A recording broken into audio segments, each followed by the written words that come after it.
सियासत के गढ़ इंदौर में बीजेपी नेता के साथ हुई मारपीट के बाद अब सियासत का सिलसिला रफ्तार पकड़ रहा है, जहां इस मामले में नेता प्रतिपक्ष चिंटू चौकसी की गिरफ्तारी के बाद पीसीसी चीफ जीतू पटवारी ने प्रेस वार्ता लेकर अपनी बात रखी है।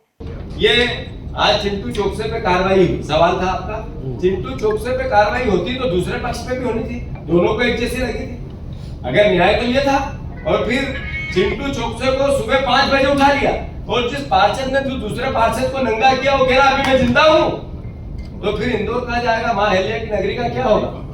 सवाल ये है कि मैं बार बार कहता हूं, हर शहर में कहता हूं, ये जो ब्यूरोक्रेसी है ये पंगु हो चुकी है, ये बिक चुकी है।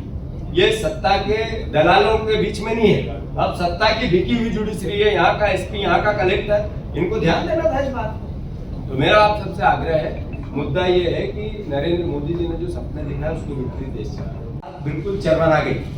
आर्थिक स्तर पर देश चरमरा गया, बेरोजगारी सबसे ज्यादा है, जो किसानों की आत्महत्या का देश हमारा बन गया। जितने बड़े बड़े वादे किए थे देश में, सामाजिक समरसता का खून कर दिया नरेंद्र मोदी और भारतीय जनता पार्टी। ये जगह जगह दंगों की बात हो रही थी, अभी किसने की थी?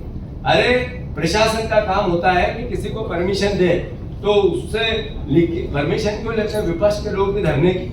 अगर आपने परमिशन दी तो वहीं से जुलूस निकलना चाहिए। अगर नहीं दी और फिर भी निकल रहा है तो फिर प्रशासन पंगु क्यों है? क्यों आज गुना के एसपी को हटा दिया? इसलिए कि जो दंगाई थे, जो बीजेपी के समर्थक थे, वो उनको कार्रवाई करती थोड़ी सी तो एसपी हटा दिया। कैसा देश बनाना चाहते हैं?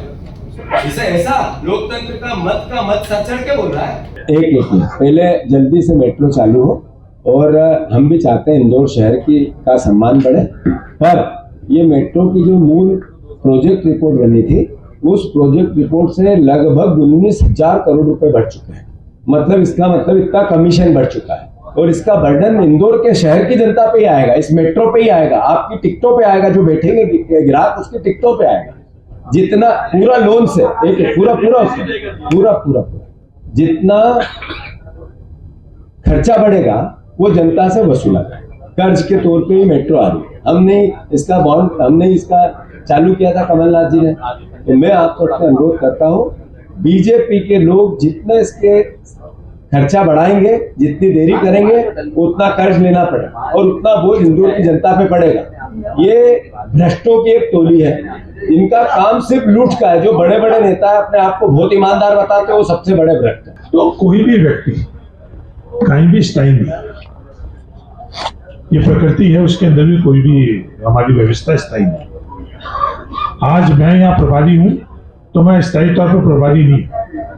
कोई भी पद, राजनीतिक पद के है, वो स्थायी तौर पर नहीं रहते, पर जब तक वो है तब तक वो पदाधिकारी है, वो जिला अध्यक्ष है, और किसी के जहन में ये बात नहीं। ये टीम है कि पूरी है, वो प्रक्रिया के तहत है। जे जिला पत्रकार महोदय थोड़ा धीमे, आप बड़े आक्रोशित हुए हो, क्या आपके आक्रोश बिल्कुल जायज है। ये जो अन्याय हो रहा है इस देश के अंदर, आक्रोश आप रहेंगे, जल्दी रहेंगे, आप देखना। तो मैं मानता हूँ कि जो सवाल आपके हैं बहुत गंभीर है। जैसे आपका सवाल था, उसमें से 0.2% केस का निराकरण हुआ है। मतलब एवरेज 4 से 5 साल 29% लोगों ने जिन पे केस हुए थे, बीजेपी के इलेक्ट्रॉल बॉन्ड में पैसे देती है। करप्शन तो ये था, ईडी को तो इस पर पूछना था। मोदी ने तो कहा था कि दुनिया में विश्व गुरु बनाने के लिए मुझे प्रधानमंत्री बना। नाम हटा दिया। अभी जो 18 साल, 17 साल की, 21 साल की बहनों के नाम जोड़े जाने थे, एक भी नहीं जोड़ा गया। अभी 10 तारीख को जो अमाउंट हर महीने डलना था, वो 15 पे आ गया है, 16 पे आ गया है।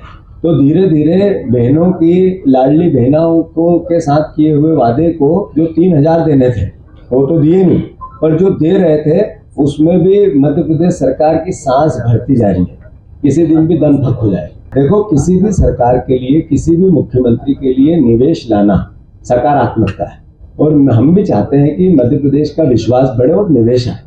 पर रिकॉर्ड और आंकड़े क्या कहते हैं? रिकॉर्ड और आंकड़े ये कहते हैं कि केवल गुमराह कर रहे हैं प्रदेश को, कर्ज ले रहे हैं और खर्च कर रहे हैं। जो रोजगार की स्थिति है वो ये बेहतर अपने आप आंकड़ा बताता है कि ये लोगों से मध्य प्रदेश से झूठ बोल रहे हैं। रोज जिस तरीके की प्रोपोगेंडा हो रहा है, इसी के कारण मध्य प्रदेश कर्जदार बन रहा है। मोहन यादव जी के पास कोई विजन नहीं है, मोहन यादव जी के पास कोई समझ औद्योगिक क्षेत्र की नहीं है। जो कर अधिकारी उनको एक कागज देके समझा देते हैं, उसको भी धार्मिक आधार पर व्यक्त करते हैं। आर्थिक नीतियों को भी वाह वाह मजे आ गए, वाह वाह भोलेनाथ, जय महाकाल, बोलो राम राम, इस तरीके से आर्थिक नीतियों पे बात करते हैं। मैं समझता हूं कि मध्य प्रदेश की जनता ने जिस भाव से बीजेपी को वोट दिया था, उसके विपरीत मध्य प्रदेश मोहन यादव चला रहे हैं। मध्य प्रदेश के लिए चिंता का विषय। लाखों ने करोड़ों नागरिकों पे असर कर दिया उसकी नीतियों ने, नरेंद्र मोदी के लाड़ प्यार में। तो आखिर देश के नागरिक को यातना मिली तो भारत का नागरिक सवाल नहीं करे। जो चाइना, जिसको लाल आंख बता रहे थे नरेंद्र मोदी चुनाव के पहले 2014 के, उसने मध्य प्रदेश से आती जमीन पर कब्जा कर लिया। तो ये सवाल कांग्रेस और विपक्ष नहीं करे। लोकतंत्र का चौथा स्तर इस पर नरेंद्र मोदी से सवाल नहीं पूछे तो इस देश का होगा क्या?